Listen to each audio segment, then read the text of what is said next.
father of the gospel DJ movement, brother.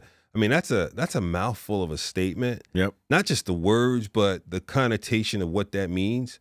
Talk about the history of gospel DJs for a second, bro, and how you got into it. And again, you said those are big shoes to fill. Yeah. And when Father God told me that, I was like, you talking to somebody else? Because I'm like, 2 years ago, Father's Day. Yeah. I was sitting, just in my room, and Father God started speaking to me.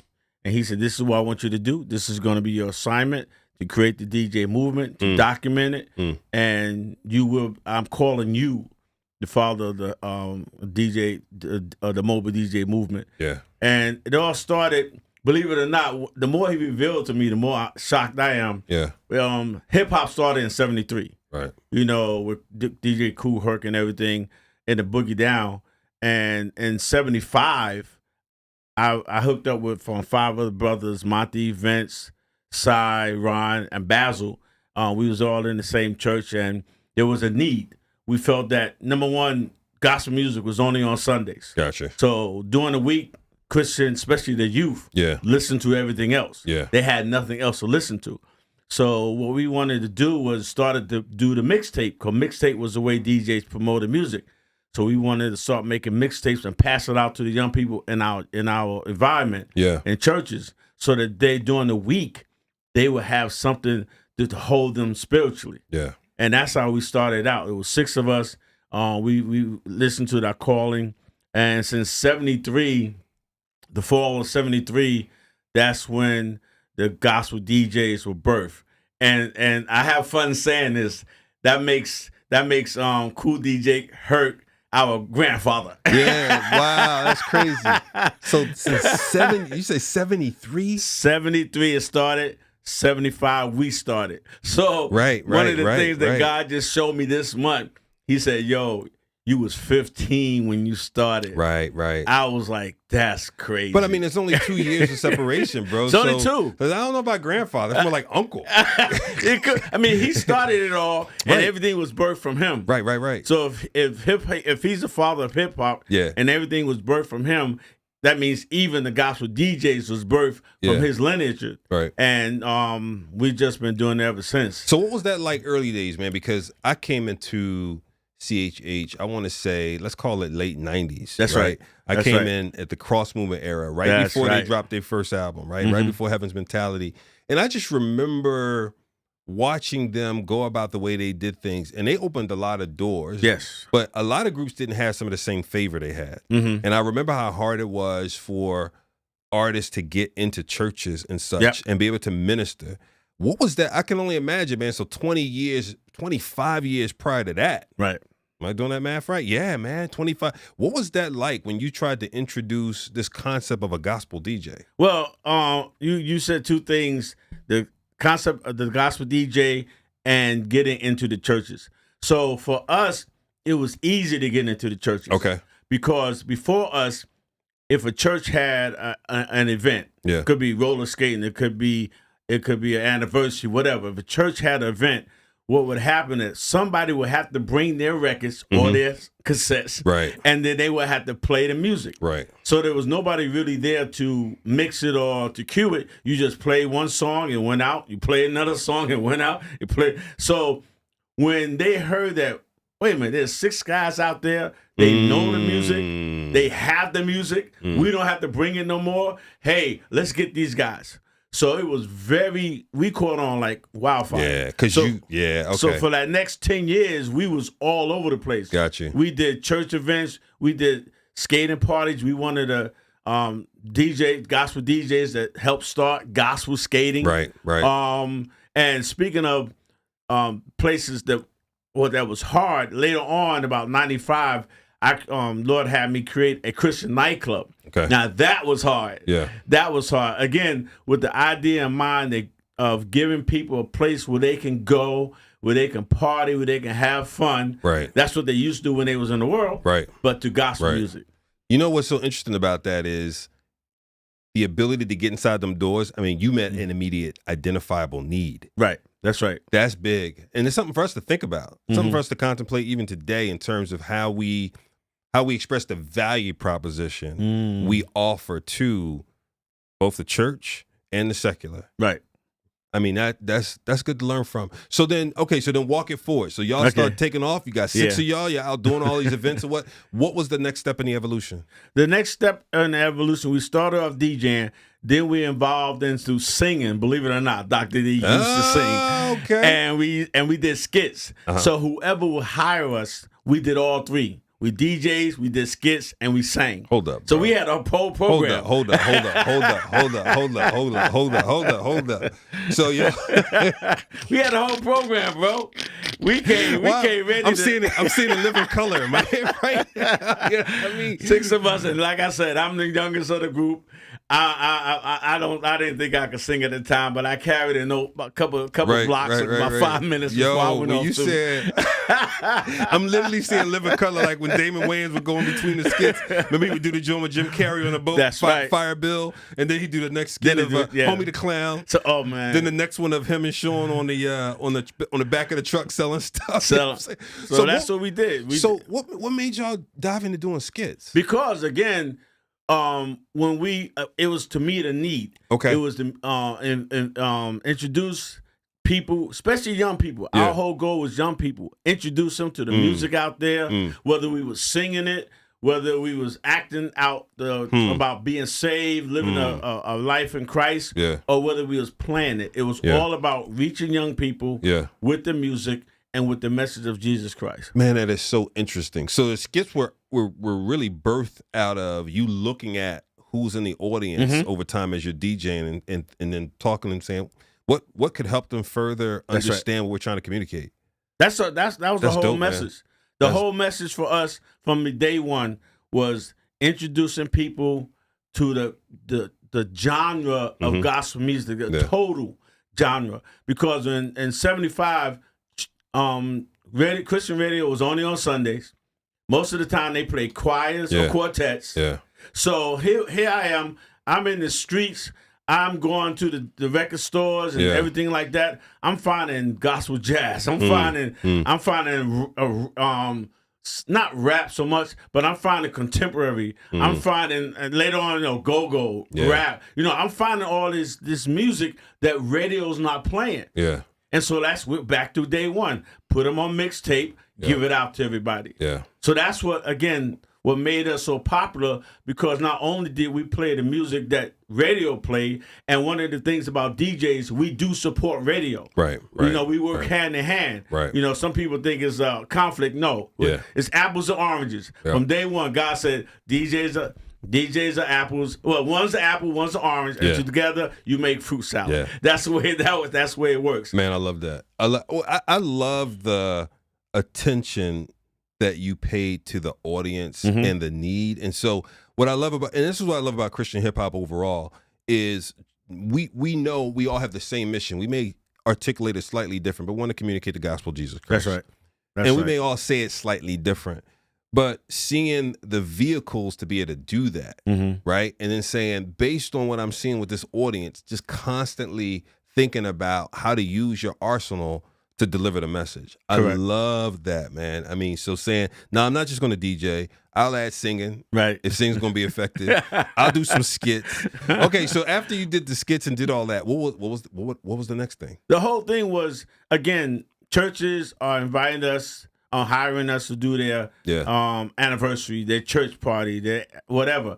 So we did the whole program. Okay. We entertained. Okay. We entertained them about the gospel of Jesus Christ, whether it was music, singing, and with the skits. That was the whole thing. That's good. So now, fast forward, man. You just got inducted to the Gospel Hip Hop Hall of Fame. We did. But it's about you right now. It's about you. Okay. And I understand next year, man. You may be you're nominated for the National Black Radio Hall of Fame. Yeah, that was this year. That was this year. And I'm the person who nominated me is going to nominate me again for next year. Got you. Because believe it or not, 2025 we celebrate 50 years. That's crazy. And to me, anybody in anything doing 50 years is a milestone. That's right. Is a milestone. So again, what Father God told me to do, my assignment was not only to celebrate 50 years for the 6 of us, right, but to create something that gospel DJs have not had until this day, and that's a movement. See, in 2003, we saw the hip hop movement come together for a whole year. Right. Hip hop, they know they're pioneers, they know they're stars, they know who's up and coming, and they work. So they work together. People know that. That's right. You can't do that, gospel DJs. Ask who their pioneers. It wasn't until God blessed me to get all 6 of us back together at the beginning in May, and we took another picture, a picture of all of us together, that I started putting that picture out, that people actually saw who the fathers of the gospel DJ movement, who they were.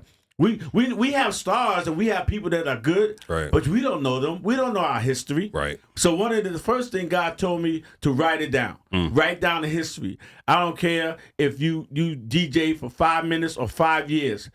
There's a question there on our website. Right. We want to know who you are, when you played, what you did. Yeah. So that somehow it could be written down in a book somewhere that this is the history. These are the people that did this, ladies and gentlemen. Right. I have it even because the year between 75 and 85 has never been documented. We had our brother Darius West. He documented, but he started like from 83, 85 when gospel rap was first signed to labels. It's a great movie, Mic Drop. Oh yeah. Mic Drop. He started when gospel rap was signed to labels. Correct.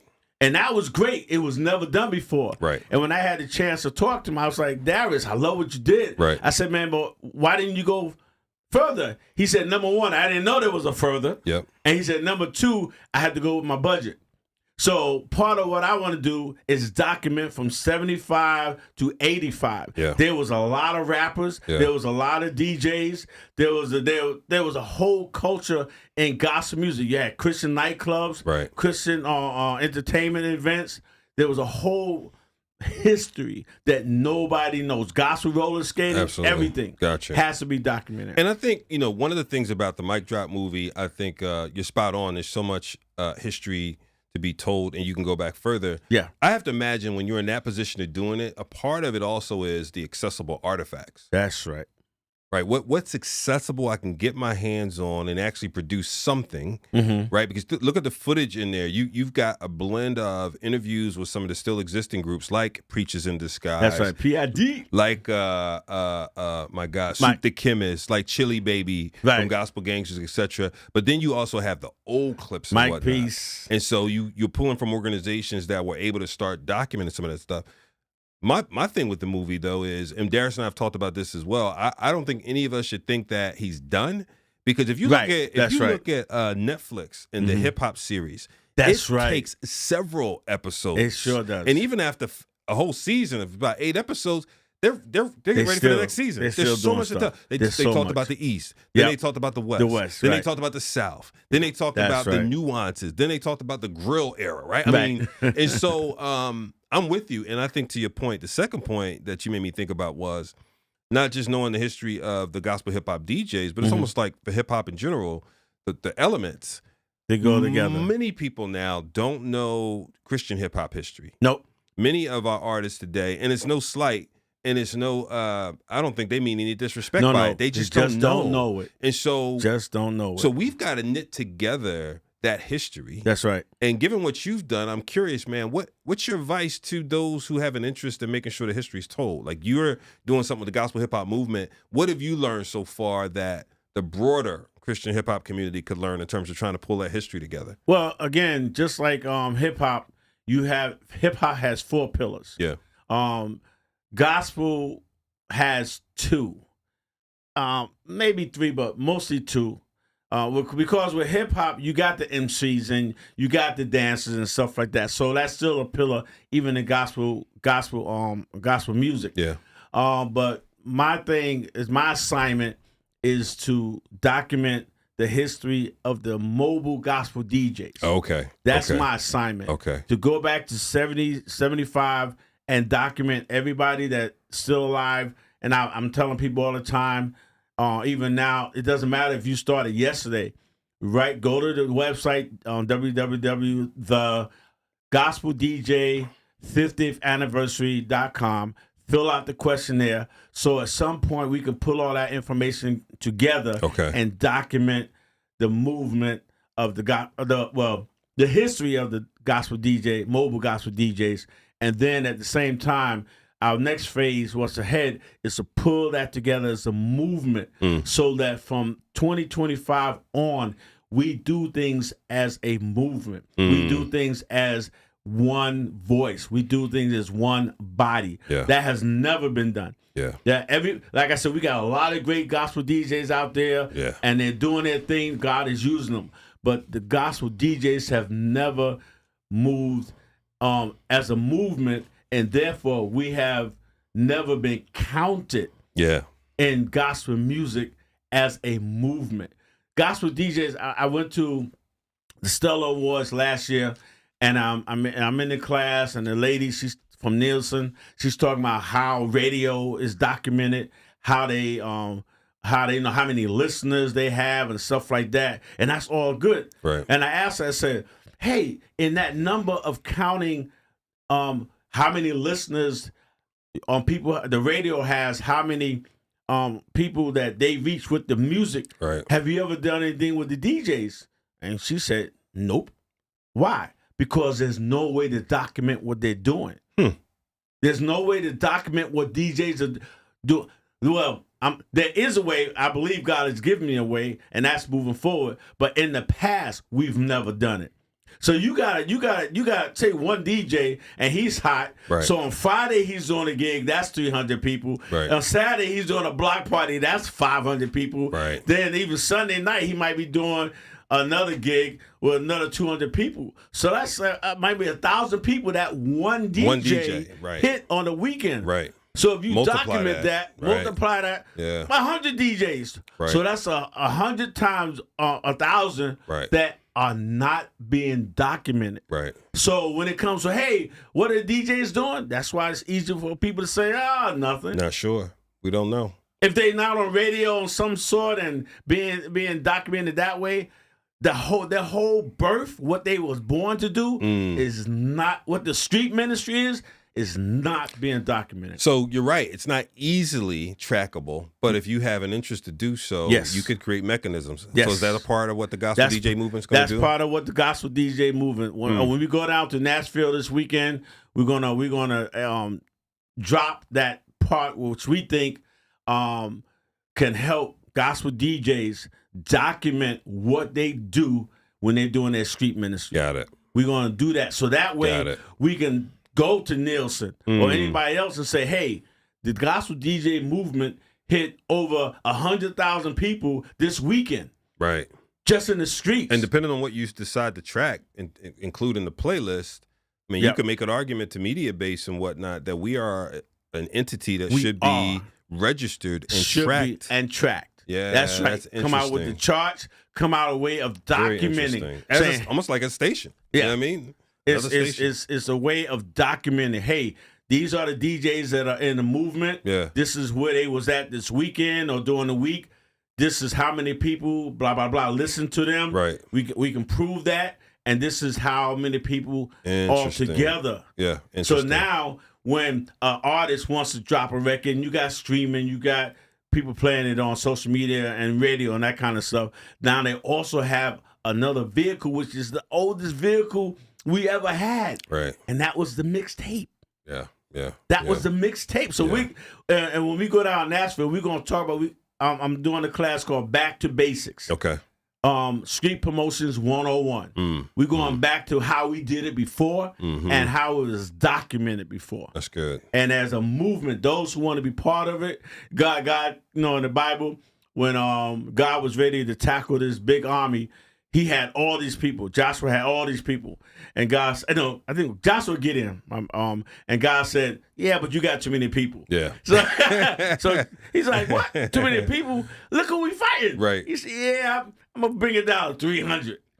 And God brought it down to 300 people. Yep. Not that the rest of the guys wasn't worthy or anything. Whatever their excuse was, God said, it's good. Yeah. I'm happy. Yeah. But this 300 people, I'm going to show you what I'm going to do. That's good. And that's what I'm looking for, that remnant. God gave me 50. He gave me 50. That's the number he gave me is 50. Hopefully there's more, but it's like I'm looking for at least 50 DJs to come together and move as one body.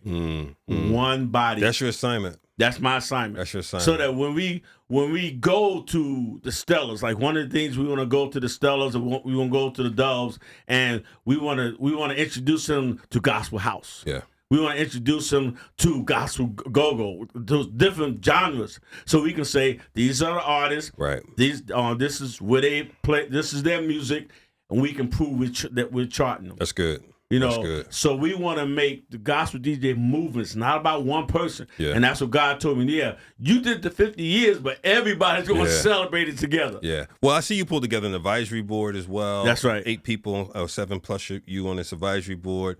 I see you guys have 3 principles about the history. That's right. About the destiny. I forget the third. Excuse me. But I see you structured this to succeed. Man, I love what you're saying about the tracking, the intentionality of making sure you express the subgenres underneath it. That's right. Tell me about the upcoming event. Yeah. This weekend, we will be in Nashville with the Gospel Industry Network Convention. They were baby. They was birthed out of the GMWA, the Gospel Announcers Guild, out of that. Okay. And I've been part of that since '95. Gotcha. Okay, so all of us cut our teeth together, and we grew out of that, and now we formed the Gospel Industry Network Convention. It's like 3 years old, going on 4. And what makes this convention unique is that even in the Gospel Announcers Guild, we had a space in the room. Okay. The Gospel Announcers Guild was the first convention that gave us an audience, that gave us opened the door and say, radio announcers, we're good, but guess what? Guess who's coming in? Yeah. Guess who's out there doing what we're doing? The gospel DJs. So I think Bishop Sams, Bishop Al Hobbs, Donna Greer, all of those guys that gave us the opportunity. Yeah. Now with the Gen, they're giving us, and they gave us opportunity not only to be in the room, but to sit at the table. Gotcha. And so now this is a young convention that purposely put a pillar of gospel DJs, gospel holy hip hop. They created divisions that no other convention did before, purposely. And so now they asked me to be in charge of that. And through the Gen, we're building the gospel DJ division, and we're having our inaugural event this Saturday down in Nashville. It's called the After Party. Okay. What else does DJs do? They have after parties. Absolutely. And so this is the first after party, in my opinion, that was done by gospel DJs, run by gospel DJs. We got 6 DJs that's going to be spending the whole night, plus artists. Nice. So one of the things DJs are known for is we party. And that's what we want to do. So the Gen, the Gospel Industry Network Convention, every year is going to be, they're going to have their own official after party to close out the convention. Gotcha. So Bishop Wells and the crew, Terry and Sheila, Earl, all these guys have that vision, and I'm just glad to be a part of it. But yeah, going forward, we will be the official after party of the gospel music industry. That's nice, man. Yeah, it's a beautiful opportunity. Nice. And this weekend was a unique opportunity, is that we are going to be partnering or down there in Nashville at the same time as the Dove Awards and the GMA. So we get to meet that whole mixture of people from gospel, from CCM, everybody, and introduce them to the element of gospel DJs, because they are gospel DJs. We have plenty of beautiful award shows that honor gospel DJs, but the 2 top don't. The Dove and the Stellars. Okay. They don't honor gospel DJs. Gotcha. And we want to be the force that helps change that. Got it. And this weekend, we're gonna mention 2 DJs I like to honor wherever I go. One is DJ Lace, of course, and that's my brother. Yeah. 2000 DJ Lace and Sherry and myself, we came together. We formed the first DJ record pool. Gotcha. It's called Higher Ground Record Pool. Higher ground. Anything from that point that I know about holy hip hop, Lace taught me. Yeah. And that's how we gel. Yeah. Lace did hip hop, I did everything else. So I'm always gonna honor Lace. Yeah. God bless him. He's no longer with us. And also in my mind, Scott Blackwell. And especially in this, since we go on to the Double Wars, Scott Blackwell was the father of sanctified dance. Okay. So before there was gospel house, there was sanctified dance. And it's the same thing. It's the birthplace. DJ Scott Blackwell came out of New York.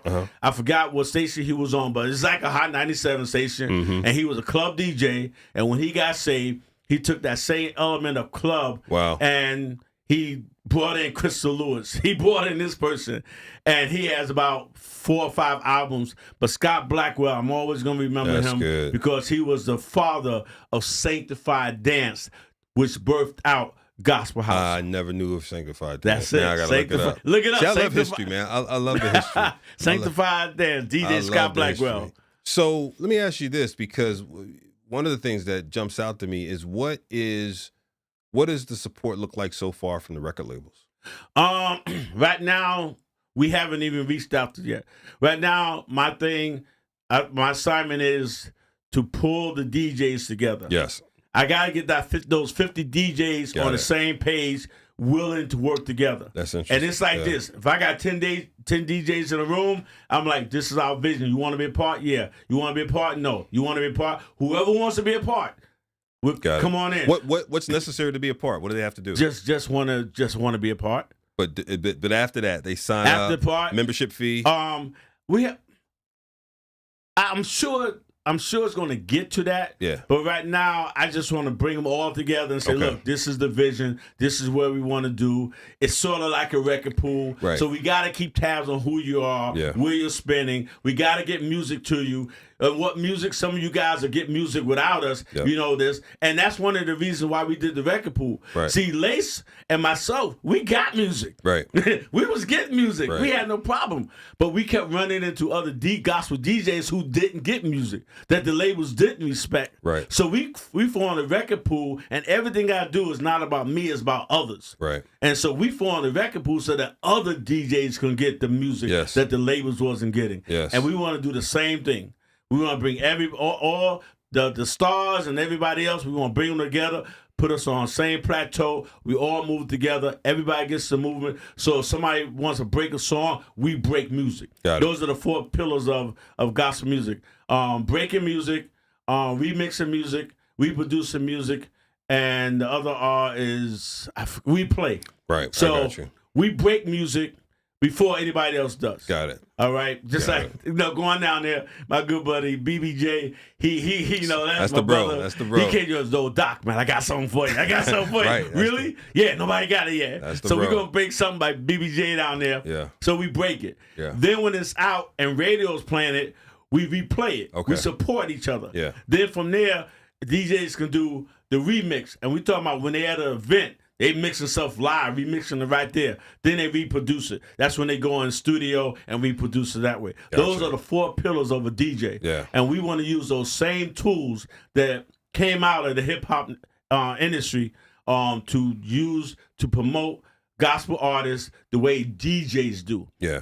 DJs do. And I say this, our brothers and sisters in radio are our brothers and sisters. We have what they do, Absolutely. they do. Absolutely. But what we do is totally different, and God is going to use that to change gospel music. I think, man, what you said is spot on, because I think it's easy to look at social as almost like the unilateral place to break an artist nowadays, right? I think people can get locked and say, "Oh, I got, that is where my, 100% of my focus is going to be," and they may, quite frankly, not even consider radio anymore. Right? That's right. Radio is looked at as more traditional in many cases, right? And it is traditional, right? It is a lot of things have changed. It's traditional. That's cool, right? But more than 90% of people still listen to radio once a week. Yes, they do. More than 90%. Yes, Go they look do. at the data. Go look at the Nielsen data. You should search. Just Google how many people listen to radio Still each do. week.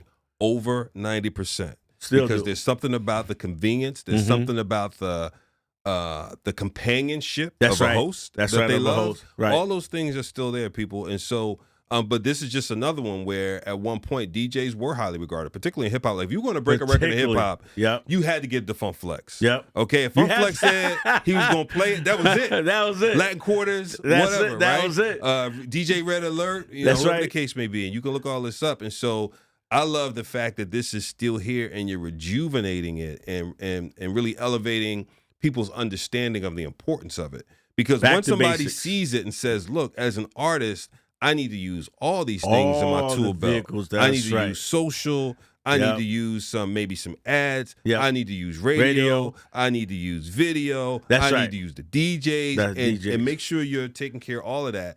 So as a DJ coming into it, part of the value prop, like you said, is one, not just being a part of the collective, but also getting the music and understand the focus that's happening a bit in the market. Right. That's right. Yeah. That's so good. so if you got 150 DJs that are working every weekend and they're reaching 10,000 people or even more. Right. So and artists start going back to basics. Hey, I got something coming out. Let me get it to the DJ first before it even hits radio. Right. So that's why one of my favorite radio announcers, Frankie Crocker. That's what he did. Yeah. Frankie Crocker broke music on the radio because he hung out in the clubs. That's good. And he heard it there. Yeah. That's where we breaking music. Good. So it's another vehicle for, like you said, artists to add to the spins. Yeah. That's all it is. It's another vehicle. We ain't trying to compete with nobody. We ain't trying to overlap nobody. Yeah. Let's all work together for the benefit of gospel music, number one, and for the benefit of the artist. I'm gonna really be tracking this because I'm loving the thought of how this could come together. Yeah. You know, when you talk about DJs, do touring DJs have the opportunity to be a part of this as well? Anybody that's mobile. Okay. And that's why a lot of times I keep saying mobile gospel DJs, because we know history, the disc jockey, the DJ in history was a radio announcer. Okay. But when Cool DJ Herc came out, he transformed that whole word. Okay. Disc jockey became the mobile disc jockey. And radio announcers went back to radio announcers, radio personalities, such and such. But the term DJs since 73 started meaning the guy in the mobile in the streets with the turntables. That's what the DJ became. So we have to differentiate that when we say DJ, we're not talking about our brothers and sisters in radio, but we're talking about those in mobile. Unless they are outside the station doing stuff. Got to be mobile. Okay. That's the key word. But that's a good line of demarcation, though, just so people understand it. So, in other words, it's not your radio show, but if you go out and DJ a party and a block party, that counts. Mobile. You gotta be mobile. And I just think it should be clarified, man, because you have so many DJs as the DJ for touring artists who, sure, they're playing their set, but a lot of time they're warming up the crowd beforehand. Absolutely. For 30, 45 minutes, right? I mean, so you got a whole... Think about who's DJing for KB. Watkins, my brother Watkins. Yeah. You got Tony Tone. You know, these DJ guys. Mike LV. Yeah, all these guys. Lecrae's DJ, right? That's KB's what they DJ. do. That's right. All these... Yep. Even Toby Mac has a DJ. A lot of people have DJs that does the same thing. They warm up the crowd. Right. They support intermission. All that. All of that. That's what we do. And those are all trackable, reportable numbers. That's right. Yeah, in terms of the impact. Just somebody has to purposely do it. That's good. That's all. That's good. That's all. That's and we good. come together, like I said, as a team, as a movement. It's not about one person. It's about everybody on the team. It's about the 300. That's good. It's about the 300. But God's giving me a number 50. I pray that it grows more than that. What are you gonna do once it hits 50? Keep going. Okay. I just want to see. If you're going to tap out. We ain't going to tap. No, there's no tap out. There's no ceiling. Right. But it's like, I don't know where that number came from. It could be like, after this weekend, right, I might just be bombarded with people who want to be part of it. And that number might be 50. You could. That number might be 50. But again, I hope it's a couple hundred. Right. Because there's a couple hundred of us out there. Easy. But the whole thing is, and this is what God told me, just ask. Yeah. If they see the vision, Right. they'll come along. Everybody that's coming down to Nashville saw the vision. That's good. Nobody's getting paid. Everybody took out of their pocket. That's good. I'm telling you, everything we're doing this weekend came out of our pockets together. Nobody's getting paid.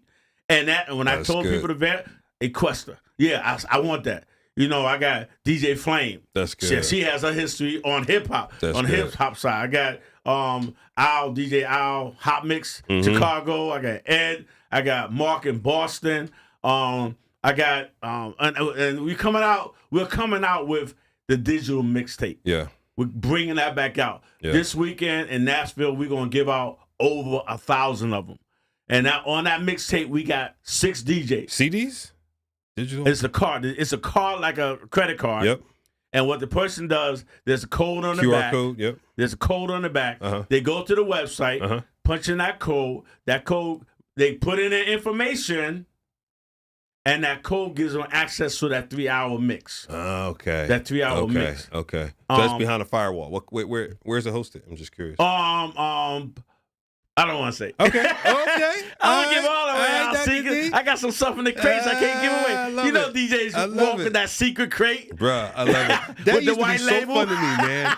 You know what? Growing up in Philly, so you know I grew up as a DJ. I don't know if you knew this. No. Yeah, I was a rapper and a DJ, man, and that's where my name comes from, Trig. Okay. So it used to be, I used to do this thing doing DJ battles. I used to call it 100 cuts, like.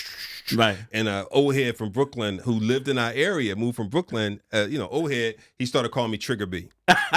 And so it stuck because I was doing these, and then it just got shortened to Trig over time. So, but I remember, man, you'd be at a battle, and then all of a sudden you see dude pull up the curtain white label and pull out this crate that's of all right, these other that's records. right. There's no labels. You can't see no labels. Nothing, bro. No labels. I remember when what was the name of the joint? It's Time first came out. Like we didn't. I don't know if you remember. It's Time or like Let's Dance. This Time came out in vinyl and it was red, bruh. It was red. When it came out, we hadn't heard it, and that's what one of those DJs did. He pulled it out, and he turned on the back that just get it. Right? What is that, bro? DJs are that's what we do, man. Cash money. That's what we do. We break music. We remix music. We put it out there like we remix on the spot. On the spot, bro. Listen, I grew up in Philly, so I got to sit there and watch Jazzy Jeff, DJ Cash Money. See. Grandmasters of Funk. And so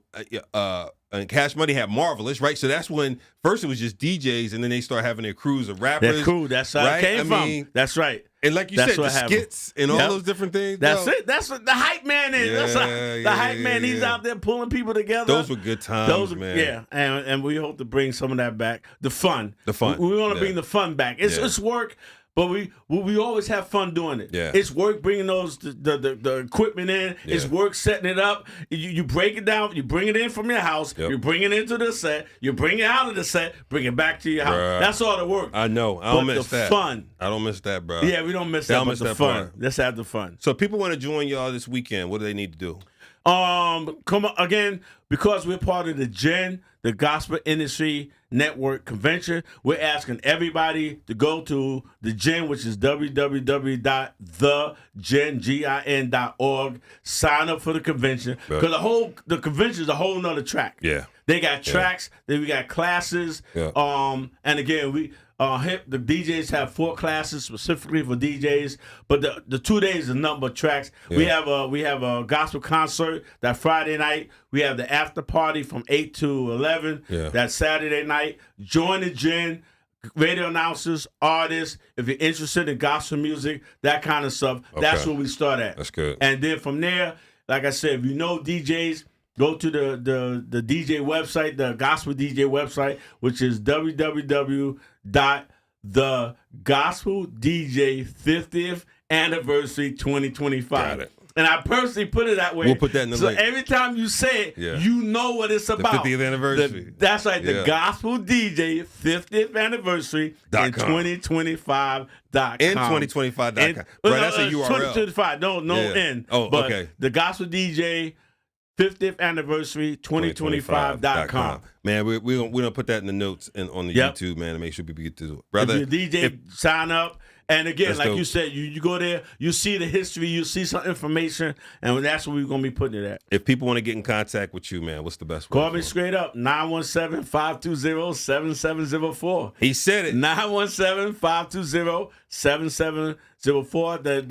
The email is info@thegospelDJ 50th anniversary 2025.com. Just put info there, and that's the email. I love it. But that's what we're about. I love it, brother. The 50th anniversary, moving forward as a gospel DJ movement. Yes, sir. That's what it's all about. Hey, bro. man, thanks for coming through, brother. Nah, man, my pleasure. Again, I got to thank you. Again, Jay Williams, Big Brother Jay, for putting us together, Yes, for sir. honoring us. Yes. You know, Truly an honor, man. Yeah, it's truly an honor. For honoring us down there. Yeah. And God putting us together from that day. We've been in touch. I Yes, thank sir. you for opening the doors. And it was like, yo, Trig, I don't care if I have to drive the 2 hours. I want to be I up appreciate here it, man. with Appreciate you you, coming, man, brother. in studio, Yeah. because it's nothing like it. Yes, sir. So that's the information. You got the website, you got the email address, and you got my direct number. All right, y'all. You heard from the father of the gospel. And God gave me that. DJ. God gave me that, man. It's that sticking. is nothing that I called myself. Bro, it's sticking. y'all heard from the father, Dr. T of the gospel hip hop DJ movement, man. Gospel DJ movement, Right, excuse right, me. the gospel DJ movement. Because hip hop is part of, we're part of that genre, like Right. Hip hop and regular hip hop. We have the 4 pillars, but this is strictly about the DJs. The gospel DJ movement. Gospel DJ All right, movement. y'all. Until next time, you know what it is. Keep it locked. Oh, yeah, and I told you I would tell you earlier. Come back at 4 o'clock. Special guest will be here. I'm not going to tell you who it is. Just come back at 4 o'clock. We got another guest, y'all. That's real radio right Much there. love. Much love. Keep it locked.